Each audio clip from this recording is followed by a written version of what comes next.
Baby girl, we are fucking back again. It is the Hot Pass Podcast. This is day 2 of Speed Week. It is Tuesday. I don't know, it's February 13th. This is coming out noon for you guys, for your ears. Okay, if you didn't listen to yesterday, we had a great episode. We had some laughs in there, stories about how I accidentally went on a date with a trans woman once. Never slept together, didn't even play footsies. Go listen to the story, it's hilarious. It's a podcast exclusive. I've never told anybody that story, okay? We broke down the Hendrick drivers. Now, I mentioned in that podcast, am I a statistician, okay? Do I know these guys personally? No. Same with today, we're going to be breaking down Joe Gibbs Racing. Do I know these guys personally? No. Am I a statistician? No. But I'm going to give you basic numbers and my opinion on the drivers. And then we move on. Joe Gibbs is stacked with a lot of guys. So first off, let's just welcome you to the Hot Pass Podcast. If it's your first time, welcome. If you're coming back, shouts out to you. Remember to like, rate, share the podcast, whether you're on YouTube, Apple, Spotify, wherever you get your podcast, whether it's audio or you're watching visual. Today, you're going to want to watch it. We've got the nice Martin Truex Bass Pro Shop hat I got at Michigan. Okay, we're going to be picking up stuff in a couple of weeks down in Atlanta, down in Las Vegas. So there's going to be more stuff for the visual for the podcast on the YouTube. Look it up, Hot Pass Podcast on YouTube. Linktree in all my bios on Instagram, X, and so on and so forth. But we've also got the legendary, 2009 Tony Stewart, Joe Gibbs Toyota. Okay. They used to drive in Chevys, right? Pontiac. Then there was 1 year Tony Stewart drove for Joe Gibbs Racing in a Toyota. And this is that year. And then he went and joined in with Gene Haas and created Stewart Haas Racing. Okay. We've got that jacket in there. When we talk about SHR, we're going to bring out that jacket as well, dude. Old Spice jacket. You're going to want to watch it on the YouTube. All right. But we're looking good. Follow me at @FurlongEric_ on all social media platforms. On my Instagram and X, you can go to the link tree in the bio. Follow my Action Network. And this Friday is a big episode for the podcast for betting. Okay. We're going to come out Wednesday night, late Wednesday. So for Thursday morning, you're going to have your duels odds. As long as they have the odds up, I'm sure they will. Wednesday night, I'm going to record the podcast. Thursday morning, 5 a.m., you're going to have your odds for the dual clash race or the dual races Thursday night. All right. And who I'm taking, because we're going to have groups of who is going to be in those races, right? Today, recording this on Tuesday, I also saw that qualifying bets are out for the Daytona 500. Though we're going to also talk about that probably that night as well. Or no, because that's Wednesday. So I'm going to have to come out with something. Follow me on my Action Network. I'm not sure. Follow me on my Instagram as well. We're going to figure out some sort of way to be able to have you guys get those odds out. Follow me on my X and stuff. I'm probably going to pump those out. We're not going to do another video. But Thursday morning, we're probably going to touch on whether we hit those or not, because qualifying is Wednesday night, and then the duels on Thursday. So let's dive right in. We're going to do a little breakdown of the boys of Joe Gibbs Racing. Now, if you guys don't know Joe Gibbs Racing, Joe Gibbs, they call him Coach. Okay, Coach. He's won Super Bowls and was the coach of the Washington Redskins when it was the Washington Redskins. Now it's the Washington football team. La-di-da-di-da-di-da. Redskins is way fucking cooler. We all know this. The logo's way more sick. So anyways, he started a racing team years and years and years ago. And some young talents have been on their team for years, such as Denny Hamlin. We're going to talk about him last because he is the prestige of Joe Gibbs Racing, one that's always continuously performing. He's won 3 Daytona 500, so we'll get into that, okay? But we're going to start off with his grandson, Ty Gibbs. All right, God's son himself. Now, what did I watch the other day? It was something the other day where he's a big God guy. It is kind of crazy, man, because like living in Canada, if you're religious, you're religious. We don't really care, but there's not as many religious people up here, right? Maybe that's because we're like some communist socialist country, and some crazy Republicans would believe that. And I don't think that's what it is. I just think that like I grew up Catholic. And so like it's kind of crazy that how hardcore religious he is. He has the sponsorship He Gets Us, which is like a big non-for-profit like religious organization that sponsors him on his car. But did we cash bags on him in the Xfinity Series? Yes. Did we cash bags on him when he would come down to the Xfinity Series last year? Yes. Ty Gibbs is a great driver. If you've listened to the betting podcast for over race wins, he will get a win this year, no doubt. We saw that in the Clash race. He has the sponsorship, he has the money, and as his grandfather owns the team, he is going to have the money getting pumped into that car. It's not going to be like a fourth tier car. I don't think there really is in Joe Gibbs Racing. He equally spreads it out, and you got to just show your talents in the good equipment, which they all do, right? Now, he was a rookie last year. He subbed in 2022 when Kurt Busch got hurt in the second half of the season in the 2311 car. So he has experience. He's dominated in the Xfinity Series. Now let's bring up some of his stats. Now, he was the 2022 Xfinity Series champion, okay? Now, let's do a little breakdown of that real quick. So he ended up winning the championship, right? But Martinsville, and I've talked about it in former podcasts, our previous podcasts, last year with the Xfinity Series when it came to Sheldon Creed and Austin Hill and the RCR ordeal. Ty Gibbs had his old teammate, Brandon Jones. Ty Gibbs was he already won, and he was going to be in the championship 4 going to Phoenix. This is the reason why a lot of people don't like Ty Gibbs. Okay, so do a little bit of background for yourself. But Ty Gibbs could have just easily let Brandon Jones go win the race, and because Brandon Jones was in fucking first. But Ty Gibbs on a late restart ends up fucking spinning his own teammate out, crashing him out, doesn't get to the championship for him. Brandon Jones ends up going to Junior Motorsports the next year. And ever since then, Brandon Jones hasn't been doing well. But Ty Gibbs created himself as already beforehand as an asshole, young, spoiled, silver spoon-fed child, right? With just Joe Gibbs being his grandfather and all this stuff. And it kind of just cemented that, right? Well, then he goes to the championship race in Phoenix the next week. Everybody's booing him and stuff. Well, he goes and wins, right? Big boo. But within 12 hours, his father dies. Rest in peace. And so you kind of look at, he's changed. I personally do think that he's kind of toned it down. Now, we see the Ty Gibbs, Joey Logano shit, right? But good for Ty Gibbs for standing up for himself. I personally think you got to stand up for yourself. And last year, he performed well as a rookie. He got top 10s. He got almost the pole positions. Definitely at Michigan when I was there, he got second. He's going to win races. And he kind of kept himself quiet. Now, at the end of the year, he started getting a little bit more confidence. He was driving really well at certain tracks and battling inside the top 10 for wins. And then Joey Logano and him started bumping heads, right? I'm starting to like Ty. First off, he gets the Monster sponsorship, right? So, and I like Monster, so shouts out Monster. I just think that he's going to win races. But if he does some crazy shit, I don't know why it is, but with Joe Gibbs, if you do some crazy shit, I dislike you. I dislike you. Like Denny Hamlin. I dislike you. So, let's keep this together, kids. We're on a good path. Okay? We don't need any of the bullshit. So, Ty, let's keep doing this. Let's win some bags. We're going to be betting on him a lot this year. My nose is itchy again, dude.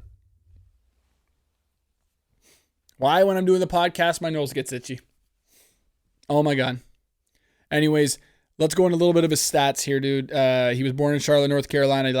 Tiny little fella, 5'7". You know, we don't need to go into all of his, belittle him. Okay? But listen to these stats, man. So this is why I think he's going to be very, very, very good, okay? So, in the ARCA Menard Series West, okay, we're just going to basically touch on everything here. 4 races over 3 years, he won 3, okay? 4 top 10, so he finished well every time. 16 races over 3 years in the ARCA East, 6 wins, 15 top 10s, okay? 5 poles. ARCA Menard Series, the main one. 47 races over 3 years. 18 wins, 42 top 10s, 17 poles.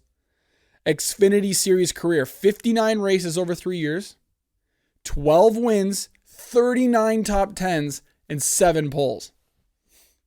And in the Cup Series, he has 51 races over 2 years. Now, remember, he subbed in at halfway through the season at Pocono for 23-11. Okay. So I take those with a grain of salt, put those out to the wash. I don't count those. So, but he has 0 wins, but he has 11 top 10s and 0 poles. But he's been close to getting pole positions. And he's got the equipment, and he's been close to winning races. So at the Charlotte Roval, he almost won as well. I think he finished 3rd or something. You saw the clash. He had the most dominant car. So, man, he's 21. We're going to be seeing him for a long time. So I personally think if you want to get on the bandwagon now, ride it out. Before he even gets a win, ride it, dude. Get some of the monster stuff. I think you can find it on up here in Canada, fanatics.ca. You can find some of that stuff. Go to the track, buy his stuff now before he wins a bunch of races. He may be like the new Kyle Busch where he ends up being, the hated driver because once he starts winning, maybe he gets a little cocky. I don't know. But get on now, and then you can say, oh, I was a fan of him before he even got any wins. And ride with it because I think he's going to do great, man. He's going to do great. And he's got the money behind him. And recipes to his dad, man. It's a sad story. I think he died of a heart attack or something like that, or it was really sad. So I think it kind of changed him. He seems a lot more humble and respectful to everybody, and kind of just minds his P's and Q's. But I do want to see that little bit of devil side. I'm not gonna lie. So let's jump into Christopher Bell. See Bell. We saw him in the Netflix series Full Speed, which was actually kind of shocking. I think they were going to touch on Martin Truex, but we'll get into Martin in a second.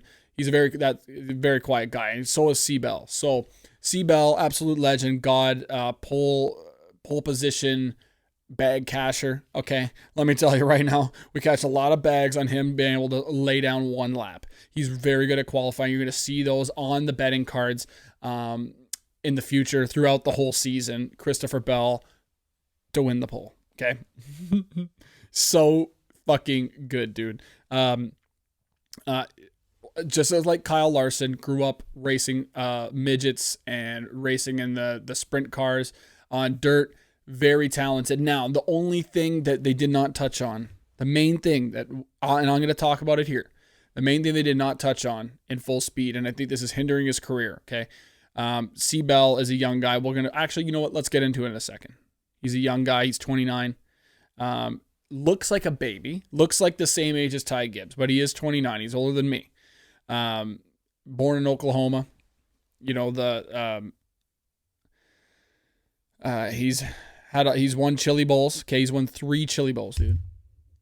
3 fucking Chili Bowls. If you don't know Chili Bowls, go watch it. It's the midget racing. It's the biggest race in midget racing. It's unbelievable. To have 3 championships there is insane. So he's got talent, right? And we're going to get into that in a second. Let's just touch on it now. With Joe Gibbs Racing, in his contract, he said he can't do any extracurricular driving, which I think is hindering the shit out of his career. Okay. He's got sponsorships. He's got the fucking talent, dude. And Kyle Larson coming up through the same series and stuff. They battle each other for years on the dirt. And they know both have the talent, right? And Kyle Larson and Christopher Bell have respect for each other because they've raced each other for so long. But you see how dominant Kyle Larson is on the track. In the Cup Series, and even when he goes down to the Xfinity to drive a race or 2 or whatever. And Christopher Bell is just like, he comes out of nowhere, right? More time on the track in the Cup Series. I think if they had brought a lot more practice back, and all that shit, like a couple days of practice, I think it would help him. But the more time behind a wheel, doesn't matter what it is going to help you. That's why a lot of guys go and do Xfinity races. Get a feel of the track. If they're not performing as well, Ross Chastain goes to the Truck Series a lot and does some races. He'll do a couple Xfinity races. Any time behind the wheel is good time, right? Yes, they drive different, but just to be able to get the feel of being behind the track, get your adrenaline up, be able to enhance. It's just like more. How do they say? What's the saying again? Practice makes perfect, right? And I think this is hindering him. This is why, one thing in my opinion, why I think he may leave Joe Gibbs Racing in the future is because of that. So if, for example, I have a prediction, if any time something comes up, I know he's got a good partnership with Toyota. Will he go to Legacy Motor Club? Maybe. I don't think so, but maybe if he wants to stick with Toyota. But if anybody ever leaves 2311, Christopher Bell, I think, would pop in there and win championships there. So he's gonna if he ever ends up in the market, he's gonna get a bag and he's gonna start winning championships. I think he could win a championship with Joe Gibbs, but I think that could be a hindrance to his contract. If he decides to sign a new contract with Joe Gibbs Racing, I'll be like, hey, motherfucker, let me drive dirt. Because I think if there's any option that the 48 with Alex Bowman ever becomes an open option, I think you would jump to Hendrick. Am I crazy for saying that? Maybe. But I think you would jump to Hendrick because Hendrick lets Kyle Larson go and do that shit. And he wants the same fucking thing. So that's my opinion on that. But now let's listen to... let's break down a couple of his numbers. And if you haven't seen Go Watch Full Speed on Netflix, Christopher Bell is like him and his wife are very competitive, but he's a very quiet guy, right? Keeps to himself. And I like Christopher Bell. I don't think I have anything bad to say about the guy. He's just very quiet and does his thing. Now, let's not touch on the ARCA series very much. He doesn't race in it very much, right? Wow, he did one race in the NASCAR Pinty series in Canada. Look at that. Wow. Craftsman Truck Series, 55 races over 5 years. Okay. 7 wins, 42 top 10s, 6 poles. Okay. Xfinity Series is when he turned it fucking on, man. Okay. He's won the championship there. Okay. Over 77 races over 6 years. Now, granted, he's also gone down there and in the Cup Series and driven down there. So, but 17 wins, 49 top 10s, and 12 poles. Remember those poles, okay? That's crazy, okay? And 121 races in the Cup Series over 4 years. The man's got 6 wins. In clutch situations, he's got fucking wins, dude. When it comes to the playoffs and his back's against the wall, I think he's won like 2 or 3 races with his back against the wall, and he's got to win. So he's a clutch-ass fucking dude. 62 top 10s. And 10 poles. 10 poles, dude. In 4 years. That's a man you bet on for pole positions. Now, do I have anything else to really say other than we like Christopher Bell here? There's nothing you can really say bad about the guy. He's going to win a championship. I'm going to say maybe even 2. He's going to be there week in, week out. Is he inconsistent right now? Yes, but as I said, I think it's because he needs to get behind wheels during the week. Okay? Let's protest outside of Joe Gibbs' office. I just think that, yeah, he can do it, man. Now let's jump into Martin Truex Jr. You see the hat? You see the bass on there, baby? Martin Truex Jr., been around for a long time, you know. He was driving in the Busch Series, which is the Xfinity Series now, from 2001 to 2005. Now, Martin Truex had a hell of a year last year. We'll get into that in a second. Rest in peace, his wife, I think it was Sherry. But he starts getting in and driving for Dale Earnhardt Incorporated. 2006 to 2008. So he's been around for a long time. He's bounced around to a lot of cars, right? 2009, Earnhardt Ganassi Racing. 2010 and 2013, Michael Waltrip Racing. 2014, 2018, it drives in the 78, very notable. And Furniture Row Racing. And then he did win the championship in that car, just to make sure everybody knows that. And then ever since 2019, he's driven for Joe Gibbs Racing, right? Now, he's a very quiet guy. He's more of, let's go fishing. Let's go hunting. Keeps to himself, very quiet. Now, that's why in Full Speed, I'm not shocked that he wasn't in there. Okay. He's older. He's 43. To be honest, I think he's retiring this year. He won the regular season championship last year. So this is the thing about these guys that are getting older. It's a short lifespan of being a fan of them. So I truly think that if you're trying to pick drivers, pick them young, like Ty Gibbs. Christopher Bell is, yes, 29. William Byron's in his mid-20s. Choose those, but even if you're in your late 20s, you could drive till your early 40s, mid-40s, and then guys, they're going to be around for a long time. Martin Truex has been hinting last year about retiring, but then he ended up winning the regular season championship and was like, yo, I'm coming back for a year. I'll sign a 1-year contract with Joe Gibbs. Boom. And after that, once he was in the playoffs, burn, crash, boom, terrible.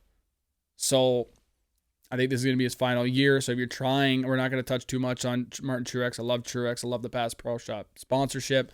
He seems like a super nice guy. He's the best friends with Dale Jr. And Dale Jr. says nothing bad about him ever. So I do think that it's going to be tough to become a fan of him. I mean, do I think he's going to win a race this year? And I was saying it in the betting pod after the end of last season,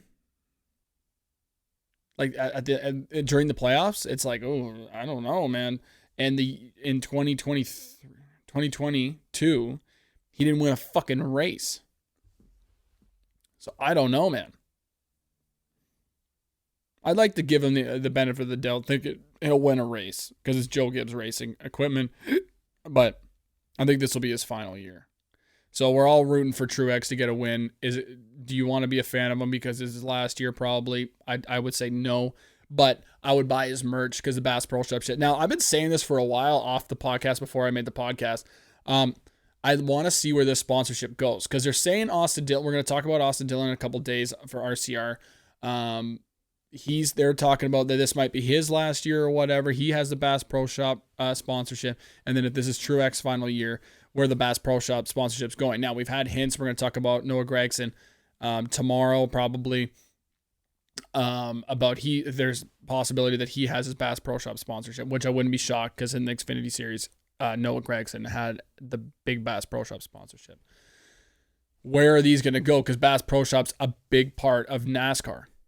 Big part. So I'm excited to see if Truex leaves, who's getting that sponsorship. Truly, I think Ross Chastain, but we'll talk about that in another day or two. So I'm very excited. Now let's go. That's Martin Truex. Love Martin. Nothing bad to say about the man. Very talented. Won championships. Let's go. Denny fucking Hamlin. Now, if you haven't seen, once again, I'll say it. If you haven't seen the NASCAR Full Speed docuseries on Netflix, go watch it because a lot of it's on Denny Hamlin. A lot of it's on 2311. So go watch it. I'm not going to touch too much on Denny, but this tugs on my heartstrings. Now, let's dive right in with Denny, though, quick. Denny Hamlin, him and I have had this roller coaster relationship, and if you've been listening to the podcast, you know this. He won the Busch Clash race. He's never won a championship. He's won 3 Daytona 500s. He's won on pretty much every track other than road courses. He's probably won a road course at some point years ago, but not recently, but he's performed better because Tyler Reddick's on 2311. He's getting older, but he did sign a multi-year contract with Joe Gibbs Racing, so you could get on the fandom now. Can he be an asshole? Yes. Does he act like a douchebag sometimes? Yes. But is he talented? Oh, yeah. After watching the Netflix docuseries Can't Speak, the cigar that Michael Jordan brought over to his father, spoiler alert, his father has, declining health. Are we rooting for Denny Hamlin to win a championship? Yes, dude. Will we never hear the end of it? Is it as bad as like the Travis Kelce, Taylor Swift? No, definitely not. But this guy's been driving since when did he start driving the NASCAR Cup Series? Like what? Fucking 2004? Hamlin completed in 5 NASCAR. Oh no. Okay. When did he start? First race 2005. That was his first Cup Series. So he's let me tell you his fucking stats too, dude. Okay. He's been around for a long time. But go watch the docuseries. A lot of my friends are like, I like Denny, dude. Well, you'll see. If you like a pee-pee head, that's the guy you want to cheer for. But at the same time, he's so good. And I'm going to read you his stats. Okay, in the Truck Series, wasn't in it for very long. He got in 16 races, 2 wins, 10 top 10s, 1 pole. This is years ago, right? the Xfinity Series. Now, he's driven down there in a lot, definitely at Darlington. He's driven there a lot throughout his years while driving the Cup Series, because he's been in the Cup Series for so long. So he's driven in 163 races over 18 years in the Xfinity Series. 18 wins, 101 top 10s, and 21 poles. 101 top 10s if you didn't hear me the first time. NASCAR Cup Series career, 650 races over 18 years, 51 wins, 340 top 10s, and 40 poles. 650 races run over 18 years. You heard that, right? 340 top 10s. That's almost, like half of his races are in the top 10. That's why if you go to the betting odds and you see like Denny Hamlin top 10, they're fucking ridiculous, is because of that. Thank you, Denny, for being so good. Sponsored by Michael Jordan. He owns 2311. Need I say more? Yes, he can be an asshole. Is he very competitive? Yes. But that's why we like Michael Jordan. Because he's competitive. Yes, he can be a dick. But he's fucking competitive and wants to win. What else do you want out of a driver? And this is the thing I've had a tough time contemplating with Denny. It's like, you just keep fucking doing shit to fucking make me hate you. But then you go and cash me a bag and I go, I fucking love you. And then we're like, oh, we're fans of Denny again. I love you, Denny. Yeah, it's because we win money and we're smart with our bets, dude. But at the same time, I go, Denny, stop fucking being a pee-pee head. Like at Pocono with Kyle Larson, stop being a dick. You hit him. You clipped him. You can't say you didn't because you did. Do I love your podcast, Actions Detrimental? Shameless plug right there for you. You're welcome. Yeah, I like it. God, it's fucking tough to be a fan of him, but he's so fucking good. You got to bet on him. Now, remember, for the Daytona 500, in years and years and years, nobody over the age of 40 has won the Daytona 500. So just remember that. Yes, he's won 3. You're going to see the statistics. You're going to hear that. He wouldn't recommend betting on him just because of those statistics alone. So don't bet on Martin Truex or Denny Hamlin for the Daytona 500. But that's Joe Gibbs Racing. Tomorrow we'll probably talk about SHR, the breakdown. That's not going to be very long. There's a lot of new faces in SHR, but not much to talk about those guys. And then maybe we'll add in maybe an RFK quick or a Trackhouse Racing in there, maybe 2311. So we'll add somebody in there as well, but mainly SHR. You're going to see a new jacket, so make sure you go watch on the YouTube, okay? Like, rate, subscribe to the podcast. Whether you're listening on YouTube, Apple Podcasts, Spotify, wherever you get your podcast, make sure to rate it because it helps us, okay? Shouts out to you guys for listening. Shouts out to whoever's listening in Brussels still. You're almost one of the biggest listeners. Even with all the people that listen in the States, you keep listening to the pod. Love you. Shouts out to you. Share it with your friends and family. The Daytona 500 is coming this week, and we got lots of money that's going to be spread across the board. Let's make our money early. Let's make our money on qualifying on Wednesday. Let's make our money on Thursday. So there's lots to come out. So tomorrow night, I will be recording a duels podcast. Make sure you follow me at @FurlongEric _ on all my social media to be able to see what I put down for qualifying. And the duels podcast is for the dual bets Thursday night. Okay. Then Friday morning, we're also going to have the Friday morning betting show that's going to be covering me a lot. It's going to be a long one, breaking down the truck series, breaking down Xfinity, and then breaking down any last little bets we're going to have for the Daytona 500. Remember, truck series and Xfinity is exclusively on the Friday morning betting show. So don't forget that. Make sure you listen to it because we're going to fucking win bags, baby. I guarantee it. Okay, we've started off hot with the Denny Hamlin at the Clash. Let's continue it on, baby. Let's continue it Wednesday, tomorrow night for the qualifying. Yep, that's been the Hot Pass Podcast. You'll hear me tomorrow. Enjoy your day. If it's beautiful where you're at, enjoy it. If it's rainy, still enjoy it. We'll talk to you guys later. See ya.